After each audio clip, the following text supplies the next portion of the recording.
అసలు అన్ని ఏకాదశులు చాలా ముఖ్యమైనవే. ఈ మార్గశిర కృష్ణ ఏకాదశి, సఫల ఏకాదశి నాడు మహాలక్ష్మి కూడా చాలా సంతోషకరంగా ఉంటుంది.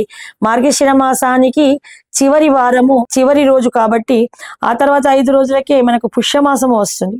ధనుర్మాసంలో, మార్గశిర మాసంలో గురువారములో ఏకాదశి తిథి రావడము చాలా అత్యంతమైనటువంటి పుష్కర యోగాన్ని, అంటే పుష్కరాలు 12 సంవత్సరాలకు ఒకసారి వచ్చే పుష్కర యోగాన్ని మనకు ఎంత పుణ్యకాలంగా అభివర్ణిస్తారో అలాగే మన గ్రంథాలు, వేద మంత్రాలు కూడా ఈ సఫల ఏకాదశి గొప్పతనాన్ని గురించి చాలా బాగా చెప్పాయి.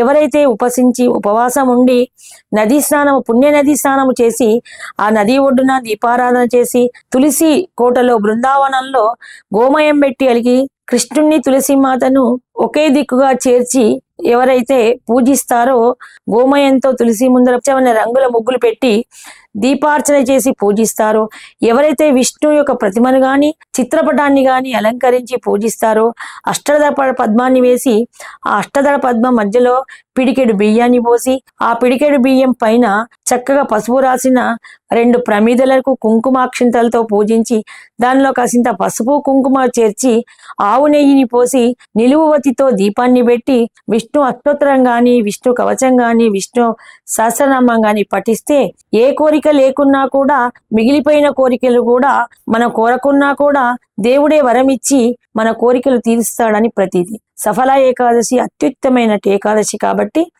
అందరూ కూడా చక్కగా మంచి ముహూర్తాన్ని, మంచి రోజు, మంచి కాలంలో వచ్చిన పుణ్యకాల తిథిని మనము చక్కగా గుర్తించి దాన్ని గుర్తుంచుకొని 11 వత్తులు లేక 21 వత్తి లేక 108 వత్తుల దీపాలను వెలిగించి విష్ణుని యొక్క భజనని గాని, విష్ణు పాఠాన్ని గాని, విష్ణు పారాయణాన్ని గాని చేసి లక్ష్మీనారాయణలకు తృప్తిని కలిగించినట్లయితే వాళ్ళు ఆయువును, ఆరోగ్యాన్ని, ఐశ్వర్యాన్ని పొందుతారని మనకు నారద పురాణం తెలుపుతున్నది.